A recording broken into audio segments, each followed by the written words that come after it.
Hello to all, hope you are good and doing good with this subject also. So बेटे, आज का हमारा topic है chapter 13 probability. Part 2 आपको लिखा हुआ नजर आ रहा है क्योंकि हम एक पार्ट इसका डिस्कस कर चुके हैं जिसमें हमने एक रिकैप लिया है जो हम प्रोबेबिलिटी ऑलरेडी पहले कर चुके हैं 11th क्लास में। तो थोड़ा सा हमने उसको रिकॉल किया है, तो प्लीज उससे गो थ्रू अच्छे होना है आपने, ताकि फर्दर जितने भी वीडियोज है वो आपको कंफर्टेबल फील हो। यस, आज जो हमने टॉपिक डिस्कस करना है वो हमारा फर्स्ट टॉपिक होगा 12th क्लास से रिलेटेड प्रोबेबिलिटी का, and that is conditional probability. ये हम करने वाले हैं डिस्कस। एक्सरसाइज 13.1 है एनसीईआरटी में से हमारी, और मिसलेनियस एक्सरसाइज में 1 और 2, क्वेश्चन नंबर 1 और 2 है इससे रिलेटेड। तो स्टार्ट करते हैं हमारे टॉपिक के साथ। प्रोबेबिलिटी आप ऑलरेडी जानते हो, प्रोबेबिलिटी मीन्स होता है किसी भी काम के होने के चांसेस हो गए, तो और हमें निकालने भी आते हैं। Probability of any event equals to number of favourable divided by number of favourable outcomes divided by total outcomes. तो ये हमें पता है, बट इसके आगे एक न्यू वर्ड इंट्रोड्यूस हो गया, दैट इज कंडीशनल। अब इससे हमारे लिए क्या डेफिनेशन बनती है और इसको कैसे फाइंड आउट करना है, ये हम स्टार्ट करते हैं। Let E and F be two events associated with a random experiment. ये हमारे पास दो इवेंट्स हुए। Then the probability of occurrence of event E under the condition that F has already occurred and probability of F is not equals to 0 is called the conditional probability and it is denoted by probability of E restricted to F. So conditional probability का मतलब क्या होता है कि आपको probability of E find, conditional probability find करनी है E की, और कंडीशन क्या आपके ऊपर कि F ऑलरेडी अगर हो चुका है तो आप E की probability फाइंड आउट करके दीजिए। तो आपके ऊपर एक कंडीशन ये लग गई है कि जब F हो चुका है तो अब आप बताओ कि E के होने के चांसेस क्या हैं, इसलिए इसको बोला जाता है कंडीशनल प्रोबेबिलिटी। और इसका जो फॉर्मूला होता है, इसको फाइंड आउट कैसे करना है वो ये है। Probability of E restricted to F equals to probability of E intersection F upon probability of F. Means numerator में आती है इन दोनों की इंटरसेक्शन की प्रोबेबिलिटी, और डिनोमिनेटर में आती है जो ये सेकंड प्लेस पर होता है इवेंट, इसकी प्रोबेबिलिटी। और probability of F not equals to 0 होना जरूरी है, बिकॉज डिनोमिनेटर में 0 नॉट डिफाइन होता है, ये आप सब जानते हो। यही कंडीशन आगे नंबर ऑफ एलिमेंट्स में भी शिफ्ट हो सकती है। ये ऐसे बन सकता है कि probability of E restricted to F equals to number of element in E intersection F divided by number of elements in F. इसलिए कैसे अब आपके पास हो जाता है, ये हमने किया अभी, ये आपके पास है कि प्रोबेबिलिटी ऑफ, हम अब इसको कर रहे हैं probability of E restricted to F है जो, ये किसके इक्वल होता है बेटा, probability of E intersection F upon probability of F. ये हमने फॉर्मूला किया ना, इसी को थोड़ा सा हम फर्दर डिस्कस करते हैं। देखिए, ये जो टर्म है ये बन जाएगा number of element in E intersection F upon number of element in the sample space. ये प्रोबेबिलिटी जो है इसकी इक्वल हो गई। Similarly this one is number of element in F upon number of element in the sample space. ये term cancel, so we left only with number of element in E intersection F upon number of element in F. हम इस part के साथ रह जाते हैं। तो अगर प्रोबेबिलिटीज के साथ आपको मूव करना इजी लगता है और क्वेश्चन में वो दी है तो हम ऐसे मूव करेंगे, नंबर ऑफ एलिमेंट्स पता है तो हम इससे भी मूव कर सकते हैं। दोनों में से कैसे भी है, दोनों से हमें सेम आंसर मिलेगा। सो अब आप इसको यूज कर सकते हो। और अगर यही टर्म अगर हम ऐसे चेंज कर देते हैं, probability of E restricted to F, F restricted to E अगर आ जाता है, तो न्यूमिनेटर में तो वही है कि इनकी इंटरसेक्शन आना है। एफ इंटरसेक्शन ई लिखो या ई इंटरसेक्शन एफ लिखो, दोनों ही सेम है। तो probability of E intersection F या F intersection E upon probability of the second event which is E, and here probability of E is not equals to 0, तभी ये define है। फर्दर हम इसको अगेन नंबर ऑफ एलिमेंट्स में भी change कर सकते हैं। अब हम करते हैं कुछ इसके कंडीशन प्रोबेबिलिटी की प्रॉपर्टीज और फिर हम क्वेश्चन पर मूव करते हैं।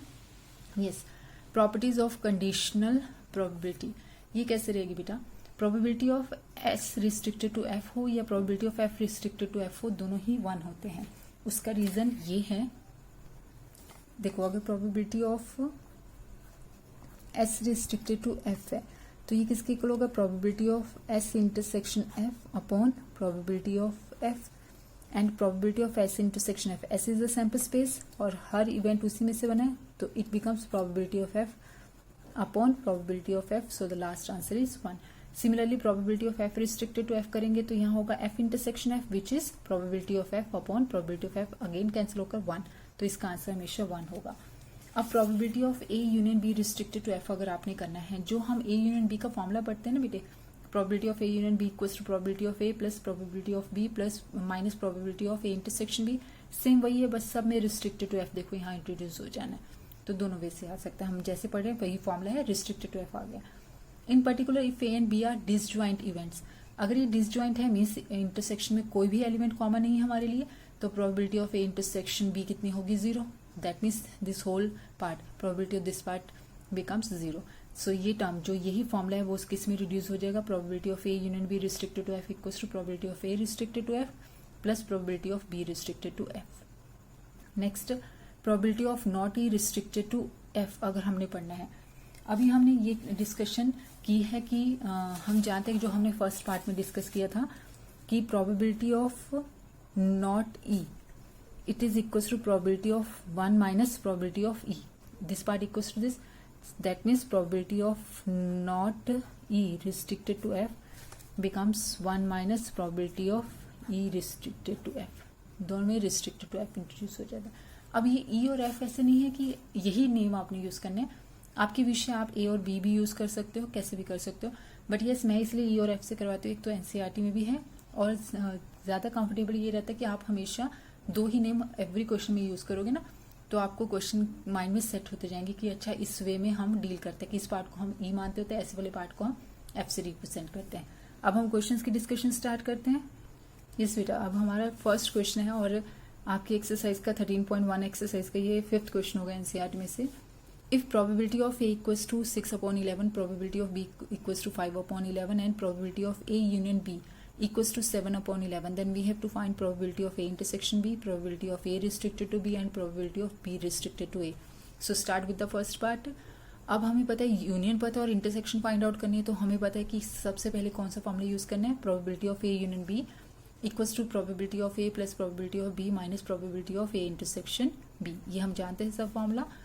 और अब यहाँ पर वैल्यूज पुट करनी है. Probability of A union B equals to 7/11, probability of A equals to 6/11, probability of B equals to 5/11. इन सब की हमने यहाँ वैल्यूज पुट कर दी. And we don't know about the probability of A intersection B, वो पार्ट सेम रहेगा. बस अब यहाँ से कैलकुलेट करना है. probability of A intersection B हम ले जाएंगे लेफ्ट हैंड साइड पर और जो रिमेनिंग पार्ट है 7/11 राइट हैंड साइड पर. And after calculation we have 4/11 as our answer. So probability of A intersection B equals to 4/11. Come to the second part, probability of A restricted to B. अब हमें पता है कि ये formula कैसे होता है, न्यूमिनेटर में आती है इनकी intersection, so it is probability of A intersection B and in the denominator we have probability of this second, जो second place पर है उस इवेंट की probability, so probability of B. Now the answer of probability of A intersection B is 4/11 from first part, तो इसके place पर हो गया 4/11 and probability of B is 5/11. वो हमने पुट किया and after cancellation we have 4/5 as our answer. So probability of A intersection B is 4/5. The third part, probability of B restricted to A. अब हम इसका formula आप सोचिए क्या होना चाहिए, न्यूमिनेटर में होगा probability of A intersection B upon probability of A. ऐसा फॉर्मूला होगा इसका. ठीक है. Now probability of A intersection B is 4/11 and probability of A की प्रोबेबिलिटी है 6/11. वो हमने सब्स्टिट्यूट कर दी बेटी values. So after calculation we have 4/11 and the last answer is 2/3. बहुत इजी है, डायरेक्टली फॉर्मुलाज में पुट करो, बहुत जल्दी जल्दी क्वेश्चन होते जाते हैं और सही में बहुत इजी टॉपिक है. थोड़ी सी प्रैक्टिस करोगे आपको समझ में आ जाएगा. Yes, the next question is if probability of A equals to 0.8, probability of B equals to 0.5 and probability of B restricted to A equals to 0.4, then find probability of A intersection B, probability of A restricted to B, probability of A union B. ये तीन parts हैं हमारे लिए जो हमने find out करना है. Start with the first part. We have probability of B restricted to A 0.4. हमें इंटरसेक्शन फाइंड आउट करना है ना बेटे, और यहाँ यूनियन तो है जो हम अपना बेसिक फॉर्मूला जो हमारा होता है probability of A union B equals to probability of A plus probability of B minus probability of A intersection B, वो तो हम यूज नहीं कर सकते. तो हमने यहाँ से स्टार्ट किया. probability of B restricted to A equals to 0.4.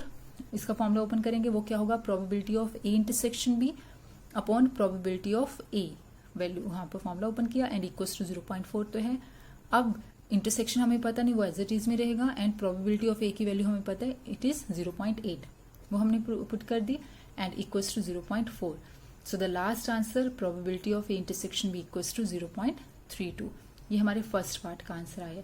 अब अगर आपको सेकंड पार्ट फाइंड आउट करने के लिए बोले, probability of A restricted to B, it is equals to probability of A intersection B upon probability of B.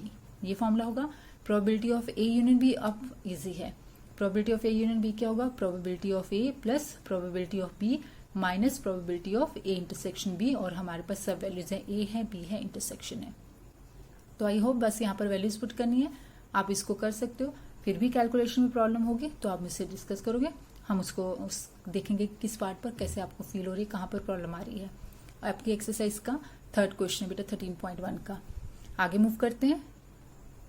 Yes, NCERT exemplar का ये question है, the probability that at least one of the two events A and B occur is 0.6। अब at least means union, so probability of A union B हमारे पास क्या है 0.6, ये हमें गिवन है। And if A and B occur simultaneously with probability 0.3, simultaneously means एक साथ हो रहे हैं, तो इसका मतलब ये हमारे पास इंटरसेक्शन की प्रोबेबिलिटी है, that is 0.3। Evaluate probability of not A plus probability of not B, इन दोनों की हमने प्रोबेबिलिटी फाइंड आउट करनी, इनके सम की। ठीक बेटा, तो हम स्टार्ट करते हैं। यूनियन भी है, इंटरसेक्शन भी है, तो जो हमें फॉर्मूला बहुत अच्छे से याद है उसी से स्टार्ट करेंगे। Probability of A union B equals to probability of A plus probability of B minus probability of A intersection B. Put value of probability of A union B, it is 0.6। Probability of A से, probability of B से, and probability of A intersection B, it is 0.3। तो ये हमने put कर देनी यहाँ पर। सो अब यूनियन की वैल्यू 0.6 हमने पुट कर दी, इंटरसेक्शन वैल्यू 0.3 हमने पुट कर दी। इस पार्ट को आप ले जाइए लेफ्ट हैंड साइड पर। So we have 0.9 equals to probability of A plus probability of B. यहाँ तक आगे अब हम इसको रखेंगे साइड पर, और आगे फर्दर इसको देखें कहाँ यूज करना है हमने। नाउ जो हमने प्रूव करना है, probability of not A plus probability of not B, ये हमने फाइंड आउट करना है। And probability of not A equals to 1 minus probability of A, and probability of not B equals to 1 minus probability of B. यहाँ पर आपको put कीजिए बेटा values, 1 and 1 ये हो गए 2, और इन दोनों में से हमने नेगेटिव कॉमन ले लिया। अब जो ब्रैकेट के अंदर ये आपको नजर आ रहा है, इसकी वैल्यू तो हमने यहाँ फाइंड आउट की हुई है, and it is equals to 0.9। So the last answer is 1.1 which is the required answer. So probability of not A plus probability of not B equals to 1.1। Easy है, बहुत easy है, terms को सिर्फ adjust करना है और formulas को substitute करना है। चलिए नेक्स्ट क्वेश्चन पर मूव करते हैं। ये हमारी एक्सरसाइज का है 6th question. A coin is tossed 3 times where event E head on third toss, F क्या है head on first 2 toss, find probability of E restricted to F। ये हमने फाइंड आउट करके देना है। अब बेटा एक ना चीज हम ऑलरेडी जानते हैं, करवाया हुआ है, और इसको एक बार रिवाइज कर लेते हैं। कैसे? अब हमें पता है कि हमने कॉइन को 3 टाइम्स टॉस करना है ना, और मैंने आपको ये सिखाया था कॉइन में कितने बेस एलिमेंट होते हैं 2, हेड एंड टेल। तो ये हो गया 2, and raise to the power कितना है, जितनी बार हमने उसको टॉस करना है। जैसे यहाँ 3 टाइम्स है तो 2 रेस टू द पावर 3। अगर हम कॉइन को 4 टाइम्स टॉस करते then it becomes 2 raise to the power 4, but now when we have 2 raise to power 3 and it is equals to 8। ये हमारा केस अभी 8 है। इट मीन्स हमारे सैंपल स्पेस में 8 एलिमेंट्स होंगे। अब वो बनाने कैसे होते हैं, 8 का हाफ करेंगे 4 times head 4 times tail, then half of 4 is 2 time head 2 time tail 2 time head 2 time tail, half of 2 is 1 time head 1 time tail, 1 time head 1 time tail, head tail।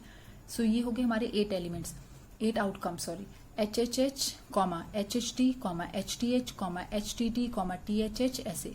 so ये हमारे sample space के elements हैं। इसको इसलिए लिखा है क्योंकि हमें यहाँ एलिमेंट्स लिखने में थोड़ी सी ज्यादा कंफर्टेबल हम फील करेंगे, थोड़ा सा इजी होगा हमारे लिए। Head on the third toast है, ई में हमारे पास ये एलिमेंट है ना। अब वो सारे एलिमेंट्स लिखिए जिसमें थर्ड प्लेस पर हेड आ रहा है। यहाँ थर्ड प्लेस पर एलिमेंट में हेड है तो ये आ गया।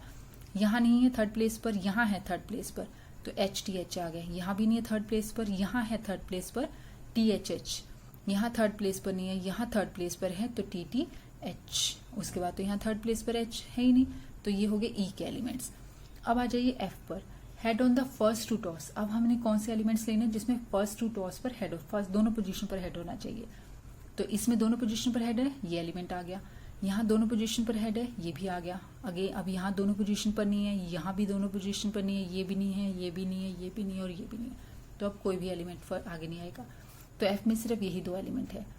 अब जो हमारे पास टर्म होती है probability of E restricted to F, जब हम इसका फॉर्मूला करते हैं तो होता है probability of E intersection F upon probability of F। या फिर number of element in E intersection F divided by number of element in F. तो इंटरसेक्शन तो हमें फाइंड आउट करनी है, हम ये इंटरसेक्शन एलिमेंट्स की निकाल सकते हैं, इजी है वो हमारे लिए। अब कॉमन कौन सा एलिमेंट है, एच एच तो है दोनों में, और कुछ है कॉमन, देखिए नो, और कुछ भी कॉमन नहीं है। तो E intersection F equals to H H H, सिर्फ इतना आया। अब अपने फॉर्मूले में वैल्यूज पुट कर देते हैं। Probability of E restricted to F equals to number of element in E intersection F upon number of element in F. यहाँ कितने हैं 1, यहाँ कितने एलिमेंट हैं 2, so the last answer is 1/2।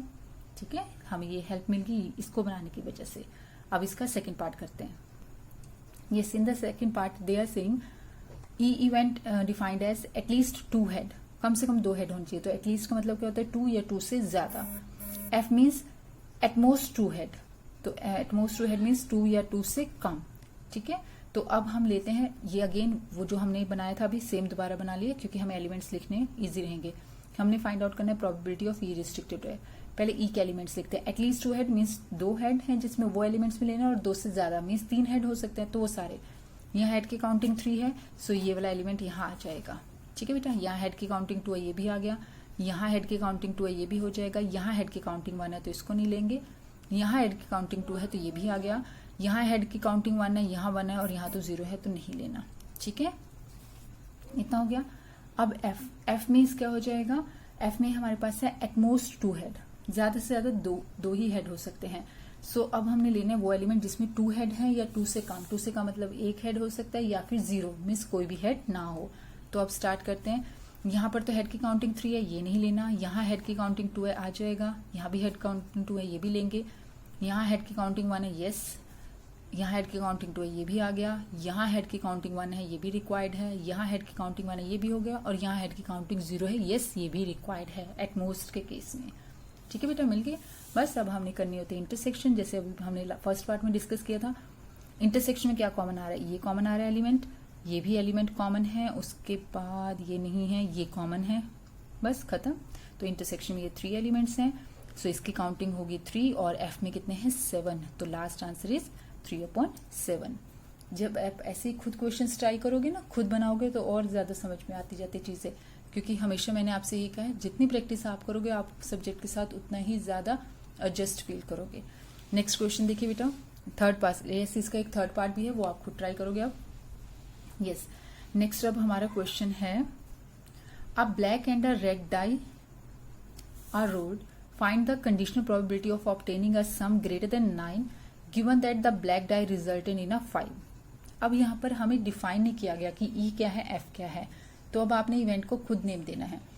ई हम जनरली वो लेते हैं जो हमें फाइंड आउट करना है, और एफ हम वो लेते हैं जो हमें गिवन हो, वो हम लेते हैं एफ। ठीक है, नेम आप अपने आप से कुछ भी रख सकते हो, ये सिर्फ मैंने आपको एक हिंट दिया है। यस, अब हमने फाइंड आउट करना है, find the conditional probability of obtaining a sum greater than 9। सम क्या होना चाहिए, ग्रेटर देन 9, ये हमने फाइंड आउट करना है। तो ई हमारे लिए हो जाएगा सम इज ग्रेटर देन 9। एफ क्या हो जाएगा, ब्लैक डाई गिवन जो होगा वो F, black die resulted in a 5। So F हो गया हमारा black die resulted in a 5, ये हम लेंगे क्योंकि ये हमें गिवन है। ठीक है ना, जो गिवन होगा उसका एफ ले लिया।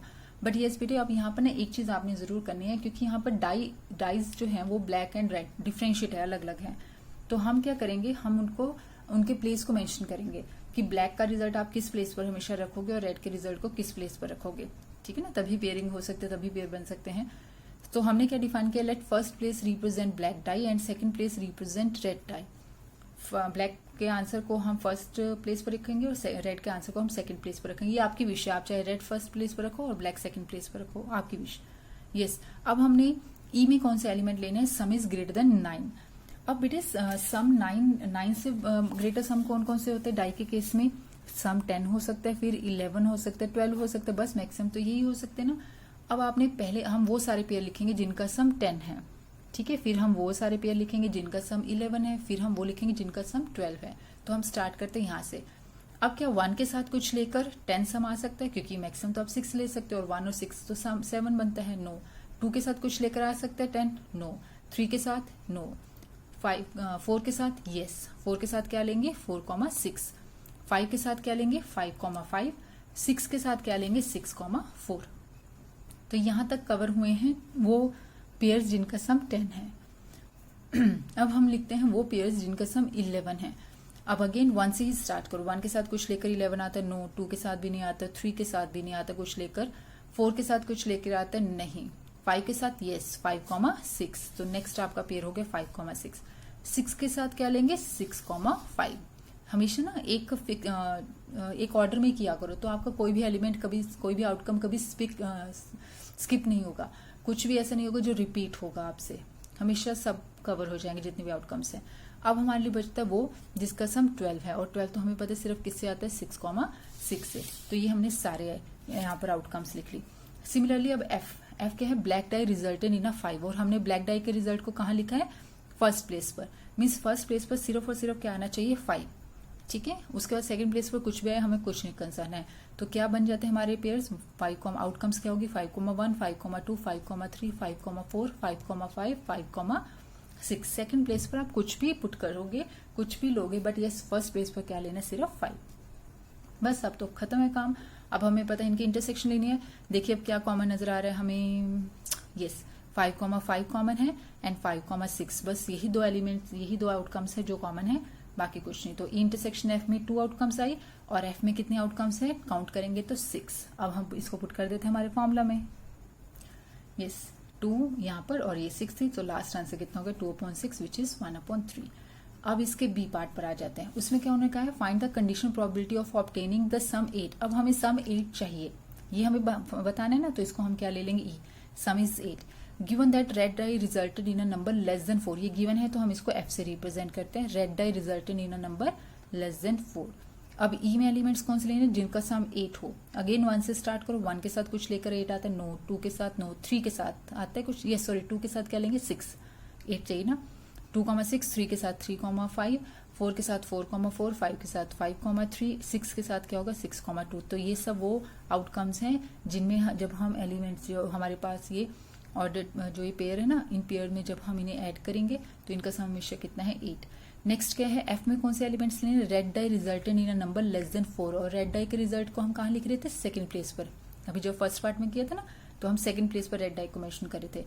It means red die second place पर हमेशा नंबर क्या होना चाहिए, less than 4। Less than 4 means आप सेकंड प्लेस पर या तो 1 ले सकते हो, 2 या 3। फर्स्ट प्लेस पर कुछ भी लो, फर्स्ट प्लेस पर 1 भी ले सकते हो, 2 भी, 3 भी, 4 भी, 5 भी, 6 भी। तो हमारे क्या बनेंगे, पहले हम 1 से लिखते हैं, 1 1 1 2 1 3। फिर आप 2 के एलिमेंट से लो, 2 1 2 2 2 3, 3 1 3 2 3 3, 4 1 4 2 4 3, 5 1 5 2 5 3 एंड 6 1 6 2 6 3। देखो सब में हमने जो हमारा फर्स्ट प्लेस है उसमें हम सब कुछ भी एलिमेंट ले सकते हैं, बट सेकंड प्लेस पर सिर्फ 1 2 एंड 3 है क्योंकि नंबर लेस देन 4 है। बस आप जैसे ही एलिमेंट्स बन के उसके बाद अगर आपने सही से एलिमेंट बना ली, फिर आपका काम बहुत ईजी है। अब कॉमन एलिमेंट्स देखने हैं, क्या होगा इसमें कॉमन वही होगा जिसमें सेकंड प्लेस पर जो नंबर है वो 4 से लेस होना चाहिए। इट मीन्स एक तो ये एलिमेंट यहाँ पर भी होगा, ये रहा, और ये एलिमेंट भी होगा विच इज हियर, ठीक है। तो 2 ही एलिमेंट हमारे इंटरसेक्शन में कॉमन आए। और एफ में टोटल कितने एलिमेंट है, 2 4 6 10 12, यस एफ में हमारे पास हो गए 18 एलिमेंट, ठीक है ना बेटा। 2 4 6 8 10 12 14 16 and 18। So last answer 2/18 which is 1/9, ठीक है। आई होप अब तक तो कंफर्टेबल फील होना शुरू हो गया होगा आपको। नेक्स्ट क्वेश्चन पर मूव करते हैं अब हम। ये हमारे मिसलेनियस का सेकंड क्वेश्चन है। वीडियो के स्टार्टिंग में हमने लिखा था ना कि फर्स्ट एंड सेकंड क्वेश्चन दोनों इससे रिलेट करते हैं, इसी कंडीशनल प्रोबेबिलिटी से है। तो सेकंड क्वेश्चन आपके साथ डिस्कस कर रहे हैं। A couple has 2 children, find the probability that both children are male if it is known that at least one of the children is male. क्या फाइंड आउट करना है अब हमने, बोथ चिल्ड्रन आर मेल, दोनों ही mail होने चाहिए। तो ये तो ई हो गया, बोथ चिल्ड्रन आर मेल, ठीक है। And if it is known that at least one of the child is mail, ये हमें गिवन है, नोन है ना, मीन्स ये हमें गिवन है। तो एफ क्या होगा, at least one of the child is mail, ये गिवन। अगर हम 2 चिल्ड्रन के साथ सैंपल स्पेस बनाते हैं तो क्या हो सकता है, दोनों मेल। एक फर्स्ट जो हमारा एल्डर है वो मेल, यंगर फीमेल, या फिर एल्डर फीमेल यंगर मेल, या फिर दोनों ही फीमेल। मैक्सिमम यही हो सकता है सैंपल स्पेस में। नाउ अब ई में कौन से आउटकम्स आएंगे, बोथ चिल्ड्रन आर मेल, कहाँ पर है मेल, यहाँ पर, तो सिर्फ ई में यही आएगा। At least one of the child is male, कम से कम एक चाइल्ड मेल होना चाहिए। तो कम से कम एक मीन्स 1 या 1 से ज्यादा, तो इसमें होगा 1 2 3 ये आएंगे, ये 3 आउटकम्स आएंगे इसमें। अब हम निकालते हैं इनकी इंटरसेक्शन और आपको आइडिया हो गया होगा क्या है इंटरसेक्शन। यस, ई में हमारे 2 एलिमेंट, ये हम डिस्कशन कर चुके हैं और कॉमन एलिमेंट हमें नजर आ रहा है सिर्फ MM है, तो बस ई में हमारे 1 एलिमेंट, ठीक है, और F में कितने हैं 3 element, so the answer is 1/3। I hope समझ में आ गया होगा, बहुत इजी सा क्वेश्चन है। Yes, find the probability that both children are female, it is known that the elder child is a female. तो ये अब आप खुद ट्राई कर सकते हो, फर्स्ट पार्ट से बहुत हेल्प मिलेगी। तो यहाँ पर हमारी ये डिस्कशन है जो बीच बीच में हमने क्वेश्चन किए। अब हम एक जल्दी से करते हैं, गो थ्रू हो जाते हैं 13.1 के लास्ट क्वेश्चन से, क्योंकि स्टार्टिंग के कुछ क्वेश्चन आप जैसे हमने किए ना वीडियो में, उससे आपको हेल्प मिल जाएगी। यस बेटे, अब इससे पहले वाले जो हमारे क्वेश्चन थे, क्वेश्चन नंबर 1, ये सब जैसे ही हमने किए हुए हैं ऑलरेडी। ऐसे वाले क्वेश्चन देखो मैंने आपको करवा दिए, हेड टेल के क्वेश्चन भी हमने कर लिए हैं। यहाँ से ये ऐसे वाले मदर सन ब्रदर वाले हो गए। यस, ये वाला क्वेश्चन इंपॉर्टेंट है, क्वेश्चन नंबर 8, बट ये इसलिए नहीं मैंने आपको करवाया क्योंकि ये सेम ऐसा एग्जाम्पल है। एग्जाम्पल नंबर है 5, जैसे एग्जाम्पल नंबर 5 है तो आप वहां से गो थ्रू हो सकते हो, ये भी हमने करवा लिया है। तो मुझे ये स्टेटमेंट वाले ये थोड़े से क्वेश्चन है, जैसे गर्ल और बॉय वाला हम कर चुके हैं, इसको हम जल्दी से एक बार देख लेते हैं। An instructor has a question bank consisting of 300 easy true false question, 200 difficult true false question, 500 easy multiple choice question and 400 difficult multiple choice question. तो एक तो हमारे पास है ट्रू फॉल्स टाइप के क्वेश्चन और एक multiple choice question. If a question is selected at random from the question bank, what is the probability that it will be an easy question? ये हमने फाइंड आउट करना है कि question होना चाहिए इजी, ठीक है, तो ई तो होगा question will be easy. Given that it is a multiple choice question, ये हमें गिवन है कि वो क्वेश्चन हमारा क्या होना चाहिए, मल्टीपल चॉइस होना चाहिए। तो जो हमने नंबर ऑफ एलिमेंट्स लिखते हैं, number of elements in E intersection F लिखते हैं पहले, तो ये देखते हैं ये क्या है। ये ना जल्दी से हो सकता था तो मैं रफली यहीं पर ही आपके साथ डिस्कस कर लेते। तो ई क्या था, ई है हमारे पास, कहाँ गया, yes, what is the problem, हाँ इजी क्वेश्चन होना चाहिए, और एफ है हमारे पास मल्टीपल चॉइस क्वेश्चन। कितने मल्टीपल चॉइस क्वेश्चन इजी है, मल्टीपल चॉइस क्वेश्चन है 500 इजी मल्टीपल चॉइस क्वेश्चन, ठीक है, क्योंकि वो इजी भी होना चाहिए और वो मल्टीपल चॉइस भी होना चाहिए। तो 500 तो इजी मल्टीपल चॉइस क्वेश्चन है, दोनों कंडीशन सेटिस्फाई होगी, तो यहाँ तो हो गया 500 upon number of element in F. F क्या था हमारे पास, गिवन वाला part, multiple choice question. Multiple choice question कितने बेटा, मल्टीपल चॉइस क्वेश्चन हो जाएंगे हमारे पास 500 प्लस 400 टोटल 900 हो जाएंगे। डिनोमिनेटर में यहाँ आ जाएगा 900, सो द लास्ट आंसर इज 5/9। अब ये डाइज वाला क्वेश्चन भी हमने किया हुआ है, क्वाइन और डाई का जैसे सैंपल स्पेस आपसे बनवाते हैं वैसे ही हो गया, इसमें कुछ भी कॉमन आएगा ही नहीं, ट्राई करके देखना, तो ऑलरेडी प्रोबेबिलिटी इसकी 0 हो जाएगी। तो अब आप एक्सरसाइज से गो थ्रू होना 13.1 से, और कुछ क्वेश्चन आपको ट्राई करने के लिए और मैं बताती हूँ। यस बेटे, एक तो 13.1 एक्सरसाइज आपने करनी है, अच्छे से गो थ्रू होना है। एग्जाम्पल्स में से 4, 5, 6, 7 इंपॉर्टेंट है, और ये एग्जाम्पल आपका 2015 में भी आ चुका है बोर्ड में। 2016 में CBSE में ये क्वेश्चन आया था कि a committee of 4 students is selected at random from a group consisting of 7 boys and 4 girls. 7 boys and 4 girls है। Find the probability that there are exactly 2 boys in the committee, given that there is at least one girl must be there, given that there is at least one girl must be there in the committee. So अब find out क्या करना है आपको, find the probability that there are exactly 2 boys. तो ये तो E होगा, and there is at least one girl, ये हमारा होगा F, क्योंकि ये हमें गिवन है, ठीक है। जब आप सॉल्व करोगे तो आंसर ये आएगा। इसमें मैं एक हिंट आपके लिए यहाँ जरूर लिखूंगी कि प्रोबेबिलिटी ऑफ एटलीस्ट वंस जब आता है ना, क्योंकि यहाँ आपको ये वर्ड नजर आ रहा है at least 1, it is equal to 1 minus probability of none, ठीक है। मीन्स इसका मतलब क्या होता है कि अगर आपसे ये कहा जा रहा है ना कि एटलीस्ट 1 गर्ल, तो at least probability of at least 1 girl equal to 1 minus probability of no girl. None है ना, नो गर्ल मीन्स कि एक भी गर्ल नहीं होगी, तो इसका अगर गर्ल एक भी नहीं तो फिर वो क्या होंगे, बॉयज होंगे, सिर्फ बॉयज में से तब सिलेक्ट करना होगा। बट नो डाउट पहले आपको थोड़ा सा इसमें काम करना पड़ेगा, और कुछ जहां तक मुझे हल्का सा चलिए आपकी हेल्प के लिए कुछ लिखते हैं कि इसमें ऐसे सा बनेगा आपके लिए 4C2 अपॉन